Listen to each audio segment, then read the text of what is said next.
Hello and welcome to another episode of the CGGarage. This is episode number 481, featuring Jeff Kleiser, who, if you know anything about the visual effects industry, is a true legend of visual effects.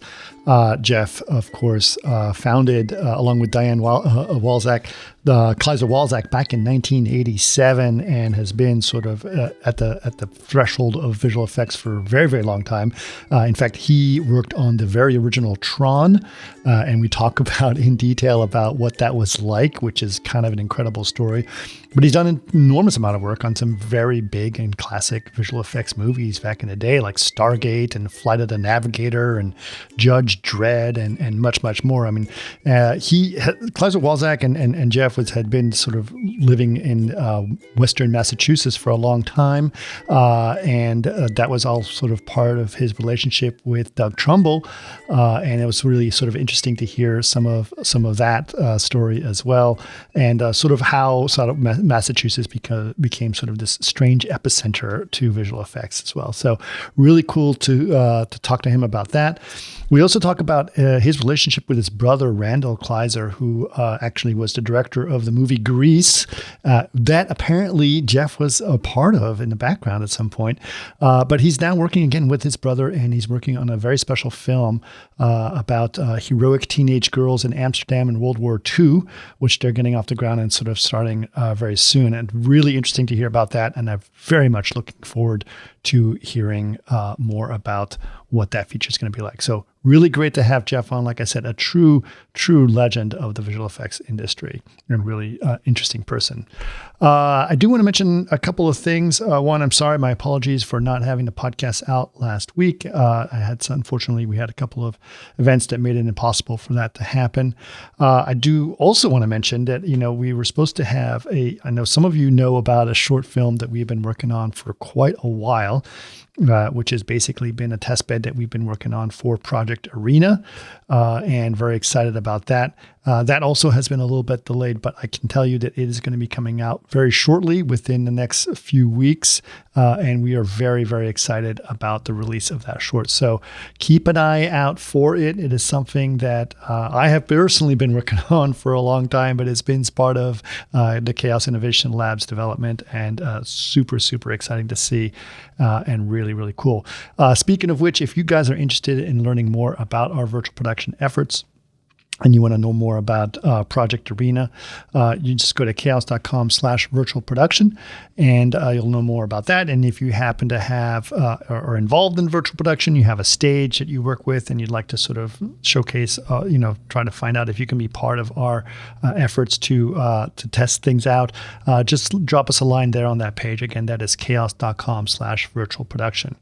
And if you need to know more about, Project Arena is built on Vantage. Vantage is our real-time ray tracer that is heavily connected to V-Ray. So it is basically our real-time version of V-Ray, one way of looking at it. And if you want to know more about Vantage, Vantage is available. You guys can get it right now. And in fact, Vantage 2 Update 5 just got released. It seems like Update 4 came out not too long ago. But yes, we've already supported Update 5. And many new features have been added to it, including VR support using OpenXR. So that is very exciting if you guys want to be able to do your VR support there. We've also incorporated a specific version of our animated vegetations from our package, our library, which is really cool. So we now have animated vegetation. We now support rounded corners as one of our shaders, which is really cool. And we have HCG support. So lots of new stuff happening also in Vantage area, which of course will be trickled down over to Project Arena and all the other things. So really excited about that. I also want to talk to you guys about Corona version 12, which is out as well, and that is super exciting. Corona's new features include exporting to Vantage. Yes, so in fact, you will be able to go from Corona to Vantage very easily thanks to version 12, which basically means you think about Corona in Project Arena, which is also very exciting.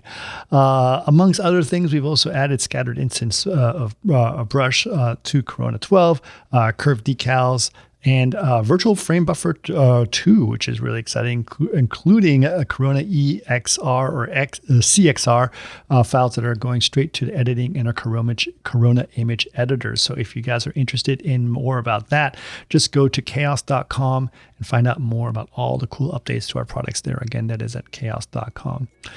Don't have any events that are planned just yet, but if you guys are interested in following our events, just go to chaos.com/events, where you get all of our event news. If you guys want to know more about the podcast, of course, you can just go follow our podcast page. It's at chaos.com/CGGarage. If you'd like to follow us on Facebook and find out more about what's going on there and our announcements, just go to facebook.com/CGGarage podcast. If you'd like to watch these podcasts, you can always go to our YouTube page where we post all our videos, including the videos to the podcast, and that is youtube.com/chaosgrouptv. If you have suggestions of podcasts or you'd like to give some feedback on anything, you can always email us labs@chaos.com. Again, that is labs@chaos.com. But for now, please enjoy episode number 481 with Jeff Kleiser. Welcome to another CG Garage, where the Chaos Group talks. You'll know it's over when the last bucket drops. We're gonna fire off rays in high dynamic range. We know that ambient occlusion is passé. Global illumination won't lead you astray. And while image-based lighting is really swell, you need to make sure everything has Fresnel. Actually, and where did you get into all of this? No, it really did start with Doug. I think Doug had got kind of disappointed with the LA filmmaking community, the Hollywood scene, and his point of view was, you work on these films, these 2-hour features, and the only interesting part is the last 10 minutes of the big exciting ending. He said, I just want to do the exciting ending. So he left Hollywood and he went found this place in the Berkshires, the beautiful Berkshire Mountains in western Massachusetts. Yeah. And bought a farm there and started just focusing on ride attractions. Like the one he did for Universal was,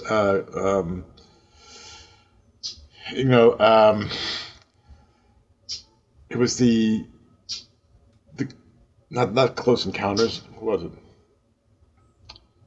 Was it Close Encounters? No. It was the big ride he did for Universal, which involved dinosaurs and motion base and so on. Oh, okay. And he decided that he just wanted to focus on that stuff rather than doing whole feature films. He had a bad situation with Brainstorm. Yes. And then with the next one he did, the one where what's her name died. That was in Brainstorm. That was Brainstorm. Yeah. No, I know, but the next one was that was the sci-fi film he did. The one with the space station. Yes. Anyway, he got pissed off at Hollywood and went to Massachusetts, and he got a contract to do a trio of ride attractions for the Luxor Hotel. Mm-hmm.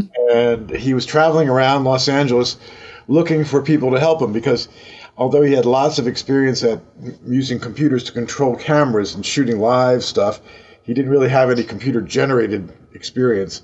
And he was convinced that in this Luxor trilogy, he's going to need a lot of computer-generated elements that he couldn't actually go out and shoot. Right. So he was hunting around Los Angeles for a company that he could work with to do the 3D part of it, and stumbled into our studio here at the house that I'm in right now. But it's the closest house to the Hollywood side. Diana and I were making synthespians here. She was sculpting them in clay and digitizing them, and we had been working for Digital Productions. But when Digital Productions Digital Omnibus Able. We were working for Omnibus. Omnibus bought Digital Productions and Robert Able, and then the whole thing went out of business, and we started our company, Kleiser Walzak Construction Company, just after that. Doug. And what year was this about, Jeff? 85. No. 92. 92. I think that was 92. Anyway, Doug saw some of the work that we did on the astronomers, and of course, astronomy was the reason that Doug first got into visual effects. He was, that's how he became acquainted with the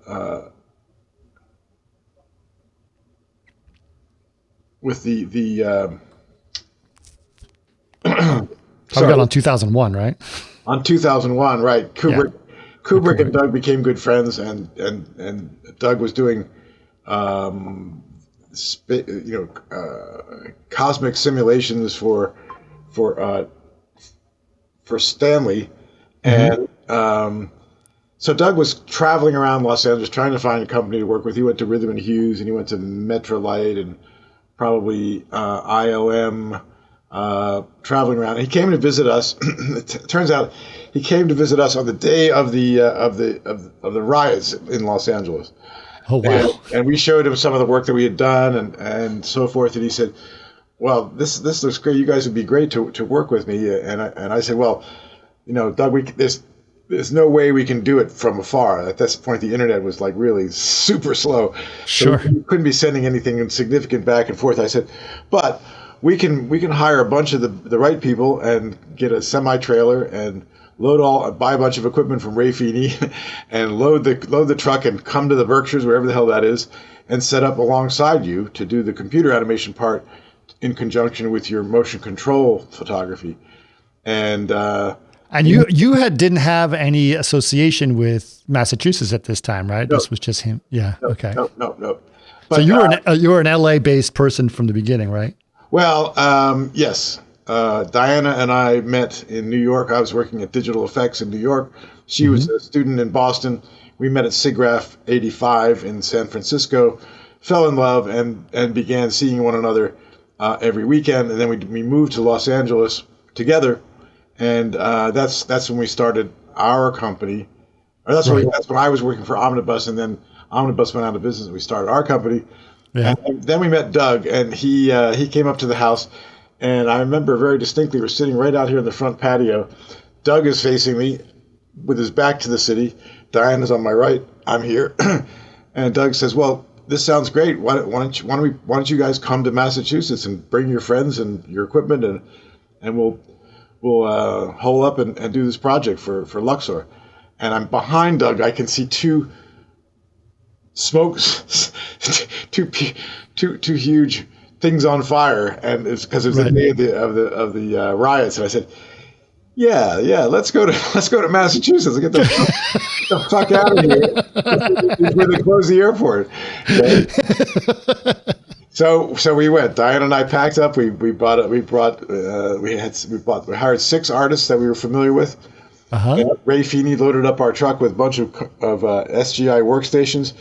And we took off for Massachusetts and bought a house in Williamstown. And since then, we've had a functioning facility in Williamstown. Right now, it is very, very low key. We sort of do perennial projects that come back every once in a while that require us to redo projects that we've done before. Like the Radio City Music Hall had a 3D stereoscopic 70 millimeter Christmas film, and every year we go in and we do surgery on it, changing the sponsors in Times Square, and then we reshoot it on film and send it back to them. Right now we're talking with Radio City about doing a whole revamp of the Christmas film for the 2025 show, which would be fantastic if we can convince them to do that. That would be a lot of fun, because this film has been running for 24 years. Wow. And we can do a lot better job of rendering these days than we could back then. And and you can buy data for New York that's up to date, rather than just going and taking photographs and wandering around town taking photographs and building. We built 8,500 buildings to represent Manhattan, and it's pretty rough. It's pretty high detail along the Santa's flight path, but outside of that, it's pretty rough. So tell us a little bit about this project. You said you worked on it about 24 years ago. You started working on it, right? Well, so what is it about? Well, it's Radio City has a Christmas show that they put on every year. Yep. And In 2001 we delivered the first stereoscopic 70 millimeter film to open the show. So people put their glasses on. 8,000 people in the audience, on 3 levels in Radio City. I mean, 70 foot wide screen. 2 70 millimeter projectors up in the projection booth projecting our film onto the screen. And the idea is that we start at the North Pole and we follow Santa in his sleigh with 8 reindeer, and we follow him down from the North Pole. Some polar bears throw snowballs at us, and then we fly down and we do a loop under the George Washington Bridge. We fly around the Statue of Liberty. She comes to life and winks at us.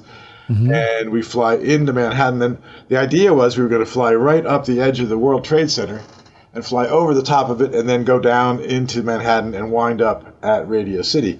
So we had, on September 10th, 2001, the day before 9/11, we were in New York, and we had a section of film that we had rendered and put on film as a test. It was the whole beginning of the show, up to the point where we fly up and over the World Trade Center. And the last frame we rendered was the last frame where you could see the top of the World Trade Center coming over.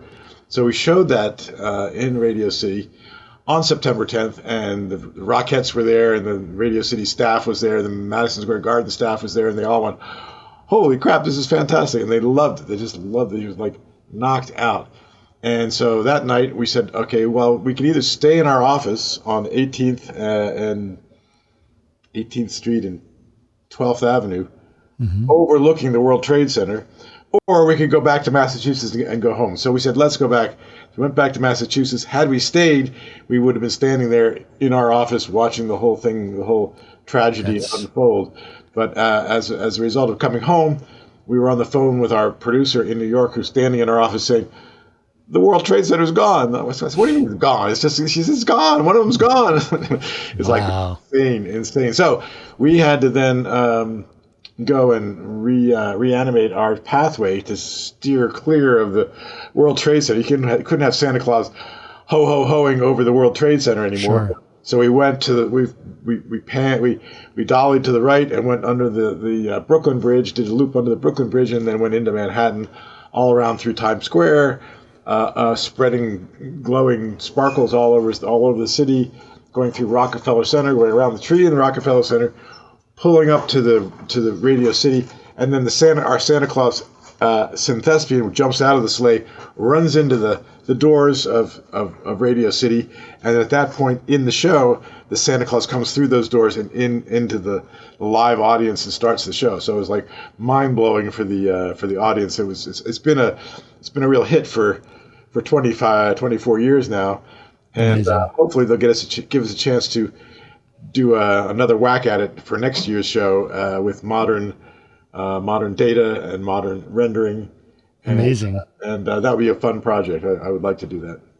That's really cool. I mean, I know I have actually had Doug on the podcast, before he passed, and he was very, an amazing person and such an important person in terms of the visual effects world and also just filmmaking and high technology stuff. Obviously, you said you did this in 70 millimeter stereo, so I'm just thinking about like Doug and his passion for high resolution, high frame rate stereo stuff. Did that influence what you were doing for this show as well? Well, Doug and I share a real shared a real interest in the highest resolution and the highest quality imagery that we could possibly get a hold of. When we did the Spider-Man ride for Universal, right? We specified it as 8-perf 70 millimeter stereoscopic, so it was like half the size of IMAX, and it looked fantastic. And we've developed, a new technique for that show because the audience is on a motion base, which is moving on a track past the screens. There's like 13 screens, so the audience is always moving. So the audience has a changing perspective on the screen. It starts like this, and then it comes straight on, and then as you leave the place, it changes perspective. So we figured out with Greg Juby and Frank Vitz, some of our more talented propeller heads, we figured out how to do what we call squinching, which is rendering a scene off axis, but being able to project it from the front and having it look correct on each frame. So it had some mathematical problems to solve, but those guys are pretty smart. We figured out how to do it, and then Universal patented it and sort of dusted us out of the conversation. They didn't want us to get any publicity for having invented this for them. So that was a little disappointing. But big companies, you don't get away with much with the big companies. Hey, come here. Yeah. I have a little dog that I'm fostering here. He's a Cosmo. No biting. Stop. He's very excited. Anyway, I've been fostering dogs, because I travel a lot and I have certain periods of time when I can be here and help dogs to become better. Yeah. Become less annoying, more adoptable, and then I let them go. And then, hey, stop biting. And I'm doing my part to help out dogs that need help. So yeah, that's awesome. That's wonderful, Jeff. Yeah. So I mean, had your company always been, your Kleiser Walczak was obviously separate from Doug's company, but you guys have been working together for a long time, right? I mean, we were inserted into his studio in Lenox, Massachusetts. They gave us the whole upstairs. We had the IBM PVS, which is a multiprocessor for doing heavy duty rendering, and we had SGI workstations. I think 3 teams of 3 artists.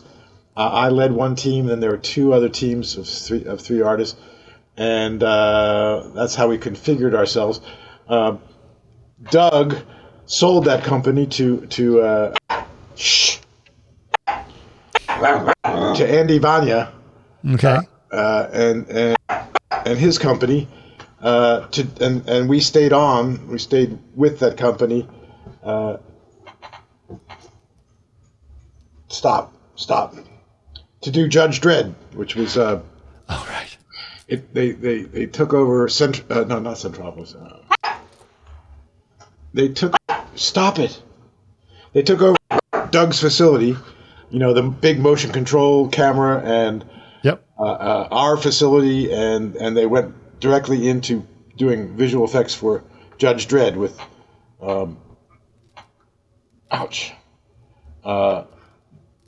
Joel Hynek was involved, my dear friend Joel, and Diane Perlman, and we stayed there doing Judge Dredd, and then we got the opportunity to work on Stargate, which we did as Kleiser Walczak. Mostly we did that in Los Angeles. Right. We moved in with stop. We moved our company in. I'm gonna have to do something about this dog. Excuse me. Let me just put him outside for a little while. No problem. Outside.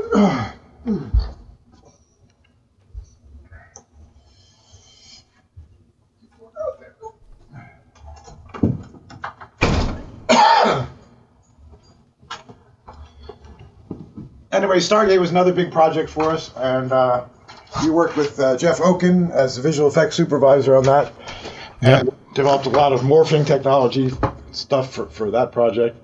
So at that point, we had operations in Williamstown, the one with Doug in Lenox actually. We opened a studio in Manhattan, which is where we did the Radio City project. And we had a studio out here in Los Angeles where we're doing Stargate and other feature films. And we had 85 people on staff, and it got to the point where I was just not healthy. I was not sleeping because I had to have $250,000 in cash every 2 weeks to make payroll. It was just like making me nuts. It wasn't like I was going out and finding cool projects. I was just finding any project, just to feed the monster. And around about this point, we noticed that a lot of the visual effects work was heading for Canada for the tax rebates, or to Asia for the lower labor rates. And we decided that it was not smart to try to operate 3 visual effects companies in the U.S. that took advantage of none of the tax rebates. So we kind of downsized after 9/11, and I sort of became much more inclined to be a visual effects supervisor, where I would just hire myself out to go and work on a project. If I found a project I liked and I wanted to do it, because that's important to me. I don't want to just crank stuff out. I want to do stuff that's interesting and groundbreaking. So I would hire myself out as a visual effects supervisor and let somebody else hire the people and worry about the software and the hardware. And that's been what I've been doing since 9/11, basically. And it's been great. I did projects in India and China and London, and my own projects. Right now I'm prepping a project to shoot in Amsterdam. My brother's directing that. My brother Randall's directing this World War II drama, a true story. And we're going to be shooting in Amsterdam starting in February or March. Mm-hmm. We just got back from a location scout. Amsterdam's a beautiful city, and not much of it was bombed in World War II. So many of the locations that we're planning on shooting on, we won't have to do any cleanup or mess around with the backgrounds. The buildings were built in like the 1600s, and they're still sitting there. They're still standing. They still look the same. So it should be a fun project. I'm looking forward to getting after the pandemic. I haven't had any film work to do because there's been no film work, and so what I've done is I've like your CGGarage, I've outfitted my garage to be a live work studio with an Atmos mixing room. I'm learning how to mix in Atmos. 12 channels of sound. It's really, really fun. I can do it by myself. I don't have an engineer, so I'm having to learn how to plug everything in and test everything, and it's kept me busy and mentally occupied while waiting for the film business to come back. And now, thankfully, it looks like we're going to be back in the film business starting early next year. Awesome. So let's go back a little bit, because I mean, you said you were, you packed all these SGIs and stuff. So you got into actual computer graphics fairly early. So what motivated you to get into computer graphics? What was it about the CG part of filmmaking that started, and how did that all start for you? Well, I was at Colgate University. Oh, so was I. I'm a Colgate grad. Oh, yeah. What a great school, huh? Yeah, it was great. I graduated in '93, so obviously a lot later. No, so I went there in '72. Uh-huh. And I was a math major because So was I. I did really well on my SATs, and so they thought I should be a math major. But math bored the hell out of me. But the interesting thing was that they said that the math department said, if you want to be a math major, you must take one computer course. So I looked through the computer course curricula, and there was one course called Computer Generated Music. And I thought, well, that sounds like fun, because I was a drummer. Right. I had a band called Froth in high school, and we played in parties and dances and so forth. So I thought, well, the idea of using a computer to program rhythms sounds pretty interesting. You can do a 132nd note, no problem, right? Right. And also the program allowed you to build different types of instruments, anything you wanted, any kind of simulation of sine waves to make whatever instrument you could think of. Mm-hmm. So this for me was exciting because it was creative. I had inherited an interest in filmmaking from my older brother, who's a film director, and he's 8 years older. And I was in his high school movies, and I inherited all his filmmaking equipment. So rather than writing research papers in high school, I would shoot little Super 8 movies and turn those in, and I'd get A's all the time. So I was interested in filmmaking. Right. But the computer music course was one that sort of made me say, okay, these computers can be pretty interesting creatively. Right. And I happened to, Colgate has, as you remember, has a Jan plan, the 1 month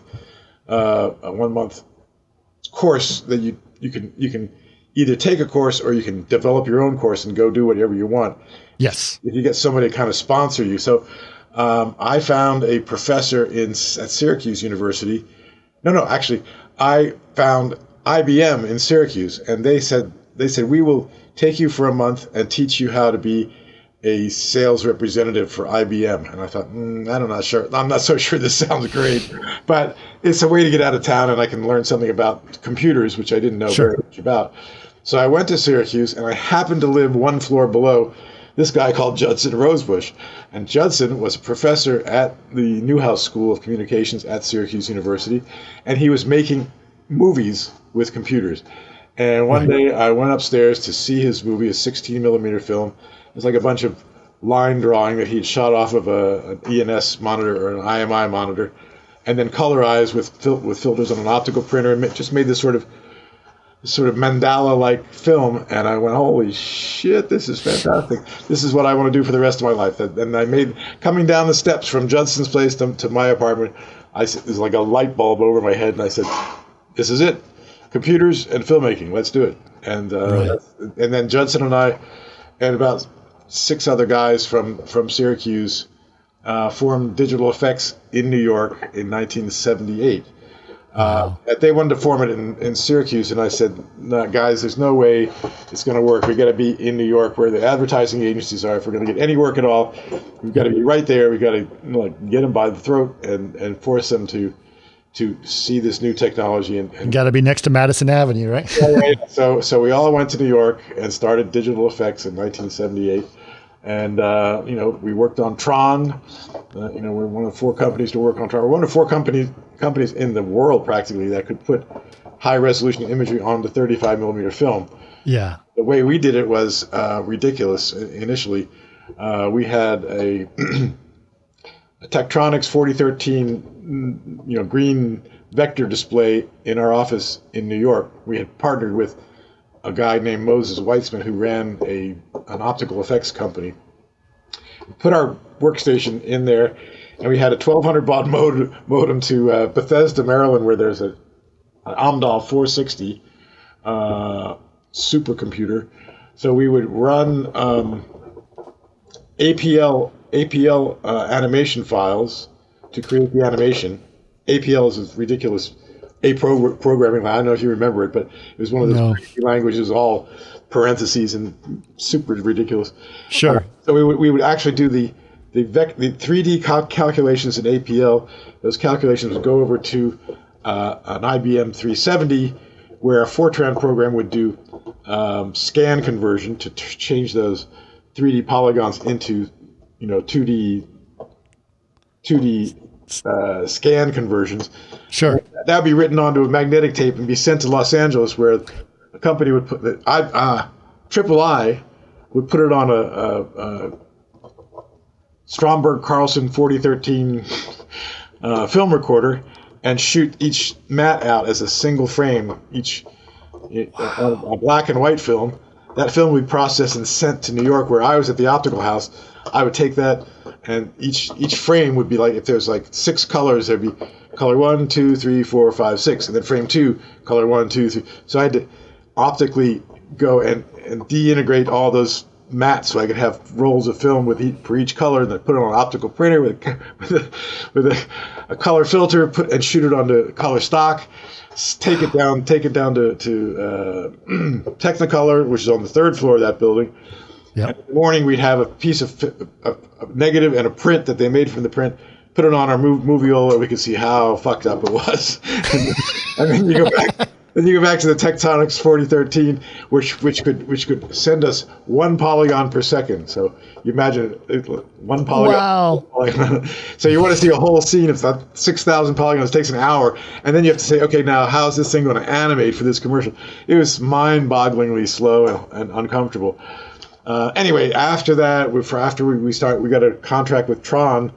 They needed the film turned around much faster than that. So we bought a Dycomed film recorder and installed a VistaVision 35 millimeter camera on it, so we could supply 8-perf 35 millimeter frames to Disney for the character called the Bit. It's this little character that changes from yes to no. And we also did the opening sequence where polygons come in and close down around a light source that forms the original Tron. So we did the opening sequence and all the shots with the bit on Tron. And that was a load of fun. And then we had some internal strife at Digital Effects. The 6 partners didn't really get along with Judson anymore, and we couldn't buy him out. He wouldn't sell his stock to us at any price. I think he just maybe, I don't know. He didn't want us to be successful without him. So we just closed the company down, and I went to Omnibus and took along Bob Hoffman, our top programmer, and we did Flight of the Navigator, which was my brother's film my brother directed. We did all the external chrome spaceships in Flight of the Navigator using Bob's reflection mapping software, which was kind of unique at the time. Only NYIT had really done any reflection mapping before then, and Gene Miller and Bob Hoffman and I worked out how to make the chrome spaceship look reflective, and that was a big hit and good fun. Yeah.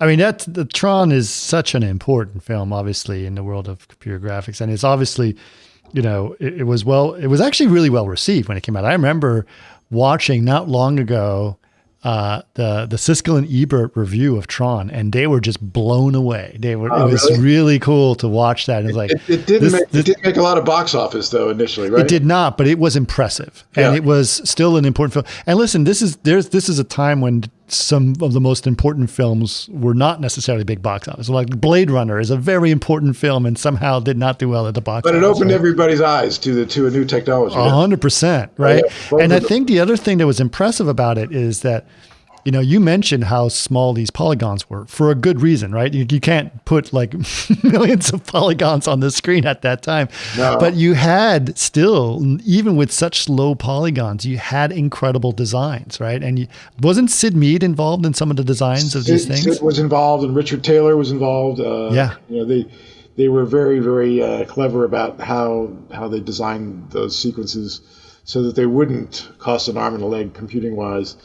The Magi stuff was all based on primitives, spheres and cutting through spheres with wedges, and so that whole methodology was designed to be efficient. We were strictly working with polygons, making as light a polygonal count as we could, so we could get the imagery. I mean, our stuff wasn't really too hard. We just had this dodecahedron, which is like 40 polygons, it wasn't too bad. Not like the Triple I and there's Star Sailor, the big monstrous stuff that they had to do. So we had the lightest computing problems, but it was terrifying to run our stuff. The Triple I film recorder, which was attached to a quote supercomputer at the time called the Foonly F1, was what we used on Flight of the Navigator to do the spaceship shots. And that thing there wasn't enough disk space to store frames, so they would have to render a frame and send it straight to the film recorder, and then shoot it, and then render the next frame. And they didn't have any place to store all the frames, so it was all live, render and shoot for every shot. Wow. One day, I think it was maybe not a Flight of the Navigator, but maybe the previous film we were working on called Explorers. They had been shooting this very complicated sequence for 3 days, and they said, okay, it's done. They opened up the camera, and the buckle switch in the camera had failed. So the film for 3 days had just gotten crunched up into the magazine, and it was just like squashed in there. And we opened it up and said, oh no! So we said, well, for insurance purposes, we need to take a picture of this. So the only camera around was this 4x5 camera. So somebody set the 4x5 camera, took a work light out. There's fluorescence up above, and then a work light on the right. Took this photo, and it's a super high-res image of the inside of a camera with all the film squished in and around all. And I have a blow-up of that in my office, and I look at it and I say, well, at least it wasn't as bad as that day. I use that to buoy my spirits, you know. It's like, there's been bad days, but that day was really bad. Was really bad, yeah. And we had to start over then. 3 days of computing and shooting, you know. Yep. Scary stuff. Yeah, I know the feel. I mean, I worked on a shot on Ghost Rider, which needed basically a week to render the entire shot, and I was like, I hope it works. You know, I can check frames as we go, but I don't really know until if they want a revision, it's going to be impossible. No, you know, but the thing is, before we had computer systems to render images, the most horrible part of being in visual effects for me was operating an optical printer. Those things are designed to kill people. I mean, I'd have a sheet like taped together like 4 manila folders together with all my notes of what has to happen on this very, very complicated optical effect with 20 or 30 rolls of film that have to be put on the printer, the right lights put in, the right filters put in, the camera system with bipack mats has to be exactly right, and you're punching all these buttons and shooting this thing according to this big map. And if you make one mistake, that's it. You just pull the film out of the back of the magazines, load up the film again, start from scratch. And so what happens is, if you have like a 6 or 8 hour shoot, you're getting more and more tired. You're getting less and less attentive. You're getting more and more fearful of hitting the wrong button and having to start over again. It's just horrible. There's no undo button. You know, if you make one mistake on film, forget about it. You can't cut it out. You can't splice it out. It's just start over. So I don't miss the optical printer at all. Yeah, I can imagine. It was interesting. It's interesting. I had Joel on recently, Joel Hynek on recently, and talking about stuff and his stuff he was doing on Predator, and sort of talking about some of the weird, interesting things they were doing with optical printers, obviously back then. And we supplied cool. Joel with some mats, not for that project, but for a car commercial they did where the car kind of stretches around a corner. I don't know if you remember that, but we gave him, we made digital mats so he'd be able to do that. I just saw Joel at doing a talk about growing up with UFOs with his father, just on Sunday. You went to that talk? Out in the valley, yeah. It's great. It was great to see him. Yeah, it's a really enjoyable presentation. Amazing. So this is interesting. I mean, obviously, like, you know, you've been through this. You've seen the business change. You've seen all of these things. You moved. You were one of the pioneers, obviously, in digital, in the visual effects world. You know, things are changing a lot. You've seen you had to, you know, shut down part of your business due to the fact that the industry changes and adapt to different things. What are your thoughts now? Like, and you're looking at everything that's happening, you know, post-pandemic. You said movies coming back. What are your thoughts about how the industry is going to change again? Do you feel that it's going to be another big shift? Yes, I do. I think the way we're thinking about doing this Dutch film is I've worked a lot with individuals working out of their homes during the pandemic. You know, it used to be back in the day, you know, if you had like 20 or 30 smart guys, you could actually form a company and do some damage and be something special that and do things that nobody else has done before. Nowadays, you need, you know, 1,000 people, 1,000 smart people to do stuff that hasn't been done before, because it's been so mechanized and turned into such like a factory kind of environment. But our approach for the Dutch project is not very complicated. You know, there's some aerial bombardment. There's a train that we need to blow up, a Nazi train we blow up, and some trucks and some machine gun effects, and there's nothing out of the ordinary. So rather than going to a production company and hiring them and having their producers and their overhead and their rent and their power and their software and all that stuff adding into our budget, we're going to work with individuals from their homes and farm out the shots on a per artist basis, and try to manage it as a smaller project and make it as efficient as possible. Is everyone going to be their own generalist on their own little shot? Is it in a sense? To a certain extent, some people are qualified to do a whole shot all the way through. Other people are really, really good at lighting and will split shots between animation, lighting, compositing. Among them, it's going to be kind of a juggling act. But the fact that this film is not endowed with a huge budget, we have to be as efficient as we possibly can. It's being funded by a bunch of families in Holland that want this story to come out. It's a true story about two young girls, teenage girls that were recruited by the Dutch resistance to lure Nazis through their sexual wiles out of their beaten path so that the resistance guys could split them off and go and kill them. So these girls were very, very key to the resistance because they could go places and do things that the resistance guys couldn't go because they're teenage girls. The Germans love teenage girls. So their story is true.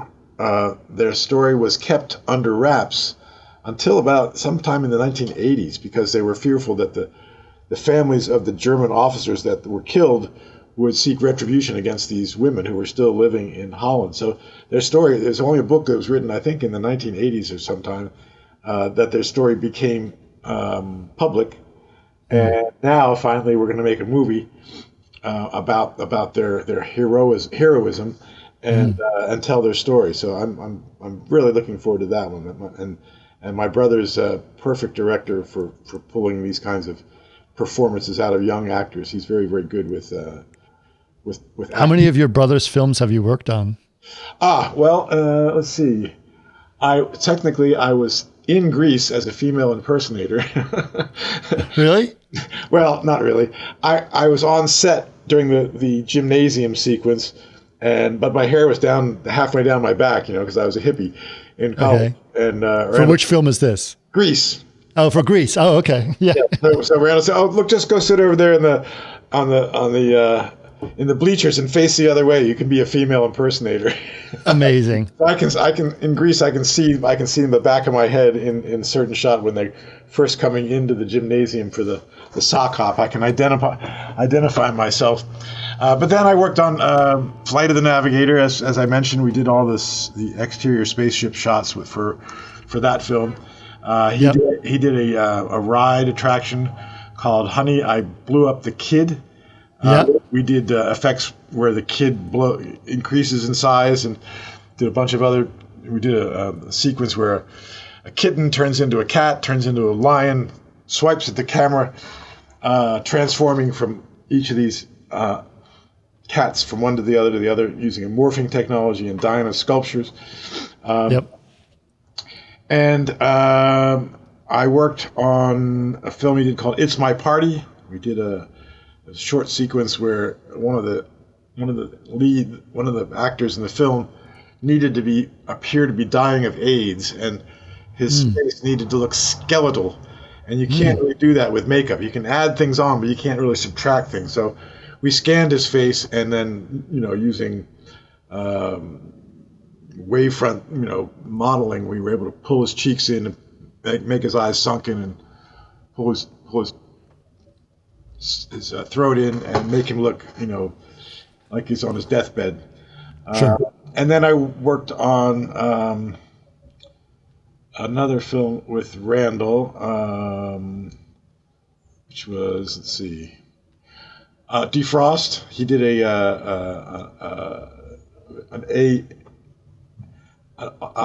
VR project called Defrost that you watch through with the VR glasses. Yeah, VR glasses. It's a point of view of a woman who was injured 30 years ago in a car accident, and they froze her, and now she's waking up and she's meeting her family. So you are the woman. You're sitting in a chair, and wherever you look, we shot it with the Orzo camera, whatever it's called, 3D, so you can look in all directions.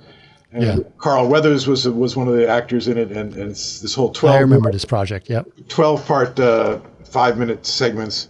That was kind of interesting, a VR project. So So we've worked together, quite a bit, and I'm looking forward to this one in Amsterdam.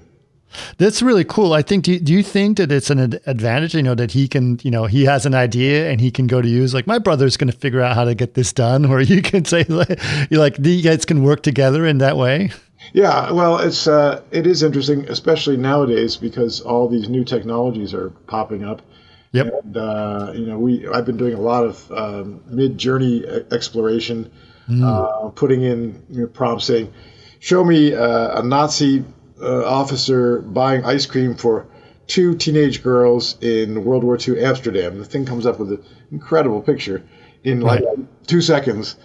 They don't use the Nazi regalia. They make up some kind of other stuff. They're not allowed to use Nazi stuff. Sure. But it's like astounding. I said, well, I sent it over randomly. I said, that's perfect. I'll put that in the lookbook. We're developing how all these different sequences are going to look.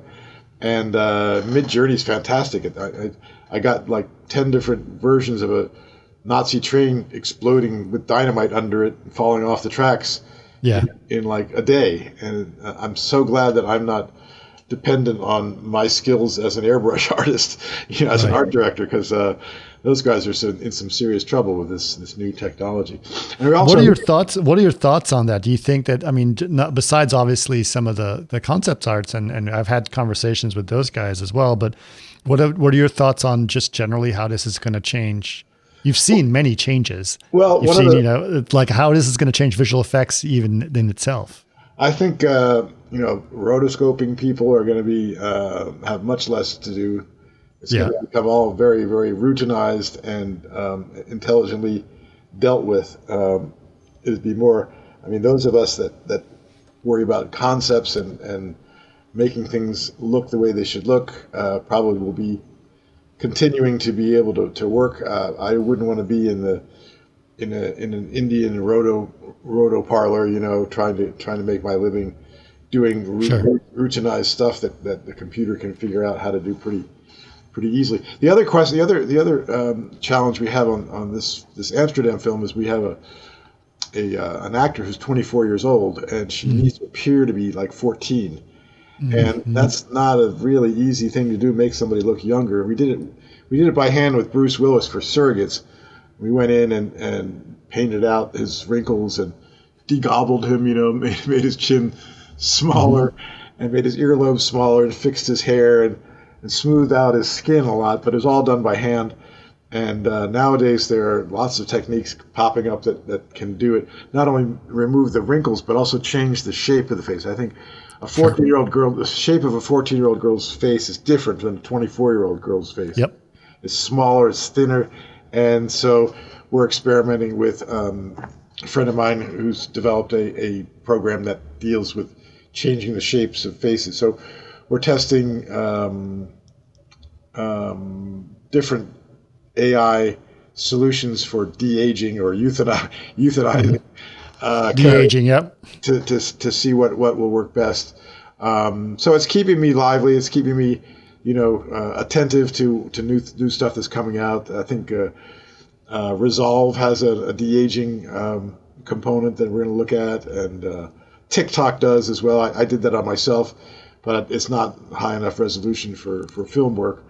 I actually have a lot. I should talk to you. I actually have a lot of connections in this area. Oh, believe it or not. So I can tell you a little bit about some ideas. One of the people you may want to talk to is Ed Olbrich, actually, believe it or not, if you know Ed. Yeah, I know Ed. We're exploring right now, so that's a good idea. Ed's company is what? Metaphysics. Metaphysics, yeah, that's one of the companies that is doing good work in this arena. So, and there's, honestly speaking, the AI techniques are really, really, really interesting. Some of the manual techniques, that comes down to, there are some very good ones, but you have to find the right artist, right? And that's the right artist is going to win. That's going to really. Yeah, it's pretty shocking. My brother showed me a demo of a shot of a guy walking down the street, just handheld shot of a guy walking down the street, and the instruction to the AI system was make this guy look like he's made out of Legos, and bang, same shot, tracked completely, and the guy's completely made out of Legos. It's like, what? That would have taken us a month to do, to figure out how to do that. It's really good for that first image. It's just not very good for iterations beyond that. Right. For tweakage, Yeah. It doesn't understand tweakage so well, I guess. Yeah. It'll give you a different one. It's just not a slightly different one. Yeah. But no, it's a pretty it's a brave new world with all this stuff, and I was the film that I was most impressed with this year was Godzilla -1. Same. I voted for it as Academy member for best visual effects, because the budget for their whole film was less than the budgets of any other film, visual effects budgets for any other film that was nominated. Right. $15 million to make that whole movie. I just don't know how in the world they did that with such high quality. Well, it also helps if your director is on the box actually compositing, because then they know exactly what it needs to look like, and they'll just do it themselves. Right for the juggler, not a lot of iterations of going back. Is this what you want? Is this what you want? No, it's like, this is what I want. Yeah, I'll just do it myself. Yeah. No, it's interesting. I think that this is going to be, you worked on Tron as you mentioned, and, I actually worked on Tron Legacy as well. And so, were you involved in the euthanizing part of that? No, I was not. I mainly worked on the light bike sequence, was my big sequence that I did on that one. Gotcha.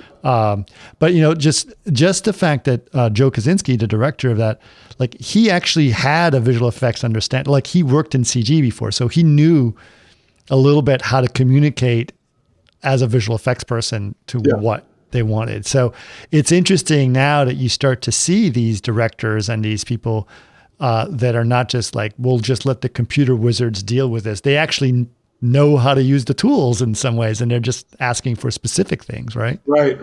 No, the more experience a director has with visual effects, the smoother it's going to go. The problem is when you have directors that know nothing about it, and they're just kind of like walking backwards, and you put something in front of them and say, well, that's not what I want. That's not what I want. That's the worst. I don't know what I want, but I know that's not it. And so just keep going until you give me something I want. I'll know it when I see it, right? Oh, it's the worst. That just means a lot of money is going to be in a lot of time. No, exactly. So okay. So you live in LA now. You're back in LA. You're no longer do you still have a presence in Massachusetts as well? Yes, my wife Diana is building monuments in Massachusetts. She's caring for her father, who built a house across the street. He's 90. He's doing great. He's a printer. He forges type in his workshop, and he has all these printing presses. And they go out and they do shows at Williams College and at the library, and she's building large painted and sculpted monuments for her clients. One of them is Joel Hynek. She just finished an 8-foot tall spherical round mandala for Joel's family that they put in their new house in the Agora Hills. And she's also just finished one for our son who lives in Austin, a really beautiful piece that she's done for him. And she's it all started when she did the album cover for Michael Jackson, the History album. She went to New York and photographed him with 4x5 cameras from 4 angles, and then built the sculpture. Sculpture's actually right over there. I don't know if you can see it. Oh, wow. Yeah. It's behind the light. Yeah. I see it. Anyway, that's the sculpture that she made, and then we digitized that and made the History album cover.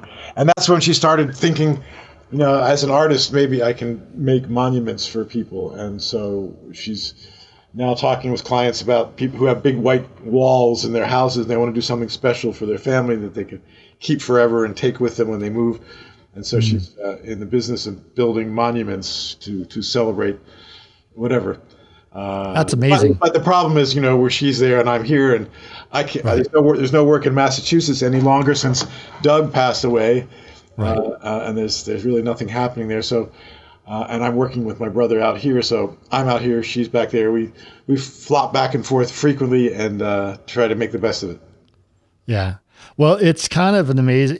You've had such an incredible career, and it's just been amazing to hear about it. I've known of your work for many years. You and I have actually run into each other at many events like FMX and places like that all over. So I've run into, and when I first got into the industry, I knew of you through